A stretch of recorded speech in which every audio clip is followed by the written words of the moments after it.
Le risque semble être un des mots-clés pour 2015, avec l'incertitude qui perdure sur les perspectives économiques. Pour en discuter, je serai en compagnie du président de la Banque mondiale, Jim Yong Kim. Merci beaucoup de nous rejoindre dans Global Conversation. Alors, on vient de recevoir cette information de la Banque centrale européenne, la BCE, sur l'assouplissement quantitatif, le rachat de dette publique. Est-ce que ce sont de bonnes nouvelles pour l'Europe ? Oui,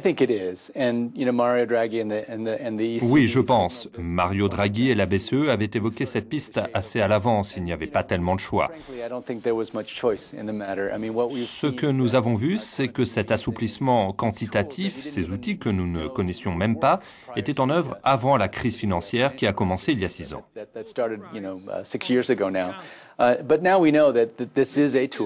Maintenant, nous savons que c'est un outil à utiliser parce que le risque d'avoir un cycle déflationniste continu est très réel. Mais ce n'est toujours pas assez pour résoudre vraiment le problème. Les pays qui sont le plus en difficulté doivent avancer dans leur programme de réforme.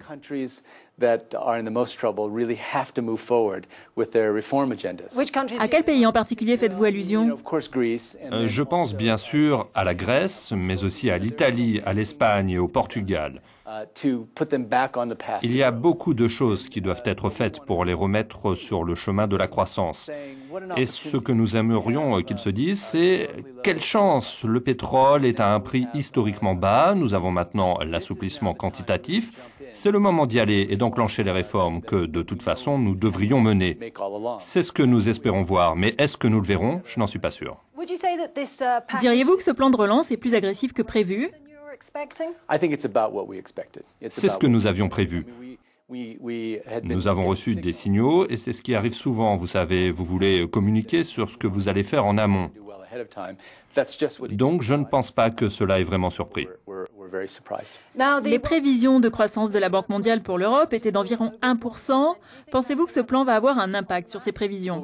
Eh bien, nous espérons qu'il les augmente. Mais comme nous l'avons dit, cela doit être accompagné d'autres mesures liées à des réformes structurelles. Donc, si nous l'envisageons dans le contexte des prix historiquement bas du pétrole, sachant que l'Europe est surtout un importateur, cela pourrait être une opportunité pour l'Europe. Mais si des réformes agressives ne sont pas engagées, alors, une fois encore, cela m'inquiète. Le Forum économique mondial a également souligné qu'un des risques les plus importants pour la stabilité mondiale, et donc les économies, est un conflit international. Si on regarde la Russie, un des facteurs qu'ils prennent en compte, comment cette situation affecte-t-elle vos prévisions pour l'Europe ?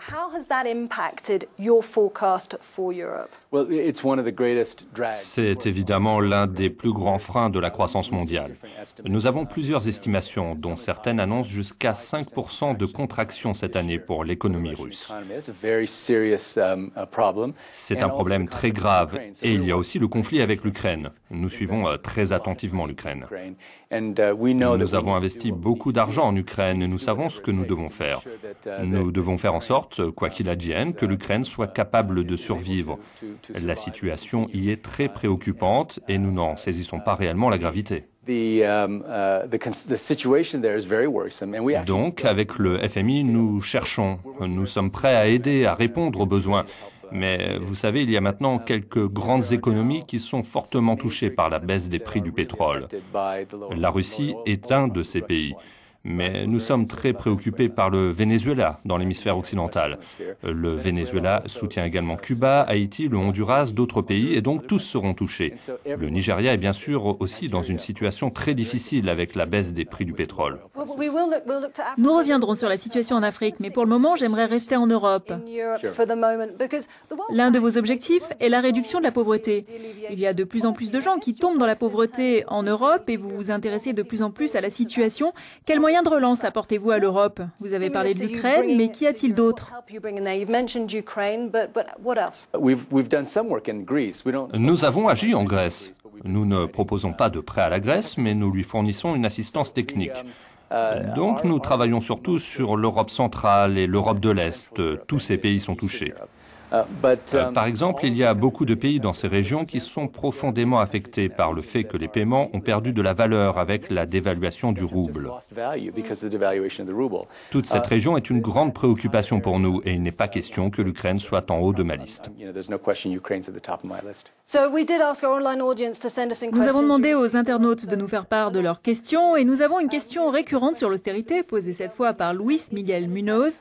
Pensez-vous que les politiques d'austérité imposées à certains pays dans la zone euro soient un obstacle pour la croissance économique? Eh bien, ce que nous savons, enfin le FMI fonde son opinion sur le fait que les dépenses publiques sont vraiment très, très importantes. Mais si vous l'appliquez au point d'entraver la croissance, alors c'est problématique.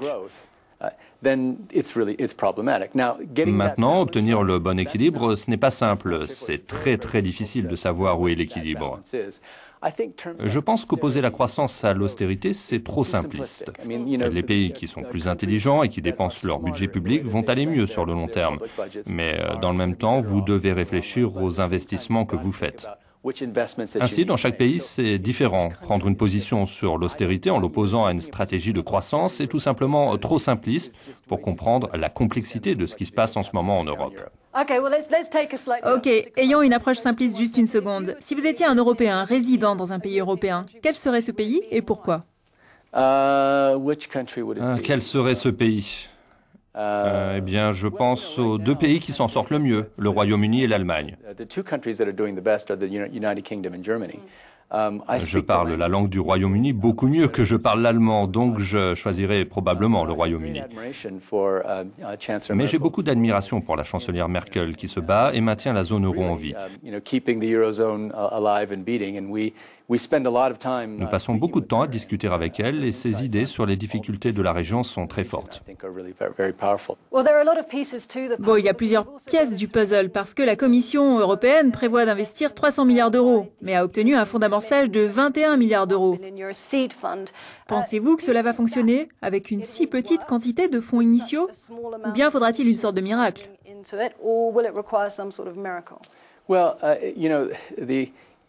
Eh bien, sortir d'un cycle potentiellement déflationniste et se remettre sur le chemin de la croissance va exiger beaucoup de choses en même temps. Je pense que ce qui compte pour beaucoup de gens, ici au Forum économique mondial, et pour moi aussi, c'est que chaque pays regarde ses propres politiques et avance. Ce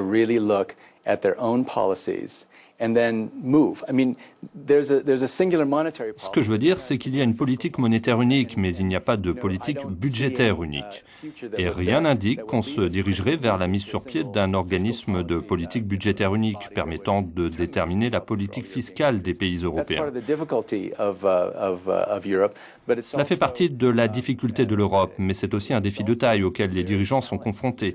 Donc, par rapport à la question de vivre en Europe, j'irai n'importe où, ici, dans ces beaux pays, mais nous sommes tous très, très inquiets pour les prochains mois et l'année prochaine.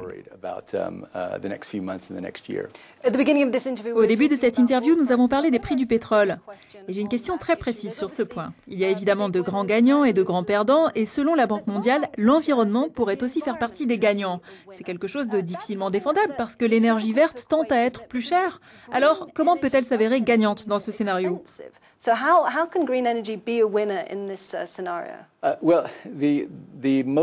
L'un des points les plus importants et auxquels nous devrions prêter attention tout de suite, c'est la question des subventions aux combustibles fossiles. Ces subventions atteignent 500 milliards de dollars par an et selon nos recherches, les 20% les plus riches de la population, vivant dans les pays où il y a des subventions au carburant, gagnent 6 fois plus grâce aux subventions de carburant que les 20% les plus pauvres. Donc, en fait, il y a un impôt régressif. Nous pensons qu'avec la baisse des prix de l'énergie, il est temps maintenant de supprimer ces subventions sur les énergies fossiles. Cela va permettre de diminuer les émissions de CO2 et de récupérer ces fonds alloués. Ils peuvent servir à créer un espace budgétaire et à reconstruire des réserves financières. Il est avéré que les prix bas du pétrole peuvent avoir un effet sur les énergies renouvelables. Il n'y a pas de doute à ce sujet. Mais ce que j'espère, c'est que 2015, l'année de la conférence de Paris sur le climat, permettra d'accroître les ambitions sur l'énergie renouvelable. Et c'est ce qui se passe par exemple dans certains endroits en Inde. Le Premier ministre Modi a multiplié par 5 les objectifs pour l'énergie solaire et maintenant il parle de 100 000 gigawatts d'énergie solaire. Il y a beaucoup de questions que vous souhaitez aborder, mais je vais placer le projecteur maintenant sur l'Afrique et le virus Ebola, car je sais que cela vous tient à cœur. Quelles sont les perspectives pour les 3 pays les plus touchés, la Sierra Leone, la Guinée et le Libéria?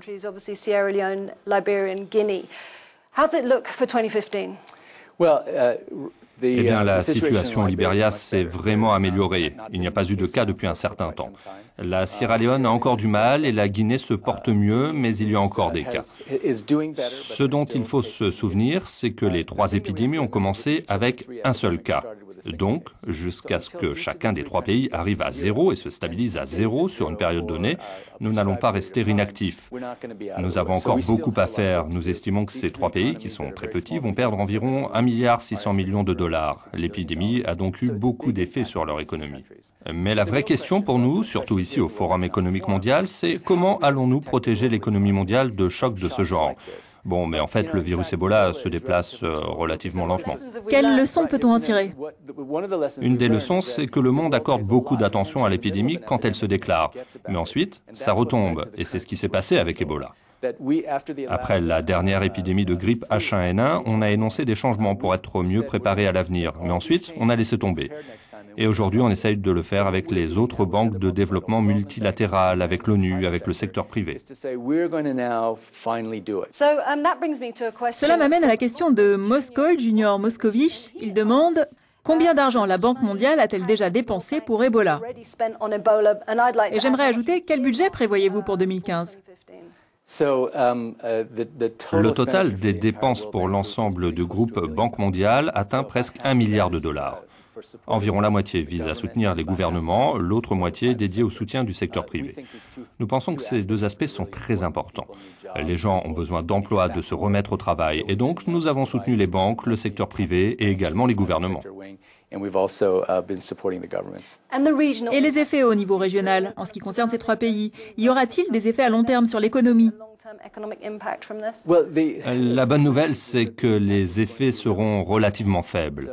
Les 3 autres pays à avoir été touchés, le Sénégal, le Nigeria et le Mali, ont chacun répondu de manière héroïque, coûteuse et finalement efficace. Chacun a pu ramener le nombre de cas à 0. Vous êtes à mi-chemin de votre mandat à la Banque mondiale. Que diriez-vous, en quelques mots, de ce que vous avez réalisé ou de ce que vous souhaiteriez réaliser d'ici au terme de votre mandat?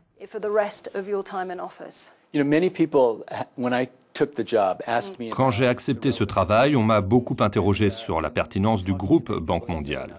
Ce que j'ai réalisé de mon côté, c'est que de nombreux pays à revenus intermédiaires n'étaient pas intéressés par l'argent, mais par notre savoir. Et donc, nous avons engagé une énorme restructuration du groupe pour faire en sorte que chaque pays accède à la meilleure connaissance possible. Et puis, la Chine et l'Inde nous ont dit qu'ils allaient augmenter leurs emprunts. Et là encore, non pas tant pour l'argent, mais pour travailler avec nous et bénéficier de nos connaissances. Avec le Premier ministre Modi, nous avons élaboré ensemble un plan de relance. Nous lui avons dit, vous avez un problème. Vous avez beaucoup de partenariats publics-privés qui sont bloqués. Nous allons vous montrer les 10 meilleurs exemples dans le monde des pays et des entreprises qui ont résolu ce problème. Et nous allons amener ces personnes ici. Nous allons travailler avec vous pour permettre à vos partenariats publics-privés de décoller. Le Premier ministre Modi a assisté à la première réunion avec moi et je devinais qu'il était un peu méfiant par rapport à ce qu'on allait lui apporter. Et alors que je quittais la salle, il a tweeté « Nous n'avons pas besoin de leur argent, mais ils vont être notre banque d'information. » Une dernière question qui est posée par un internaute, Babacar Thiam. Y aura-t-il un jour un président africain à la tête de la Banque mondiale? Parce que jusque-là, on a surtout vu des Américains. Eh bien, j'étais le premier président de la Banque mondiale issu d'une élection. Auparavant, les États-Unis proposaient un candidat. Aucun autre pays n'en proposait. Et il était ensuite approuvé par acclamation. Cette fois, j'ai dû faire campagne. J'ai voyagé partout dans le monde et j'ai défendu ma candidature. Il y a eu une vraie élection et j'ai gagné cette élection. Je pense que ça va continuer selon ce système à l'avenir. Et donc, il est très probable qu'une personne africaine dirige un jour la Banque mondiale. And I think it's very possible that someday an African person will lead the World Bank. President, many thanks for joining me. Thanks very much.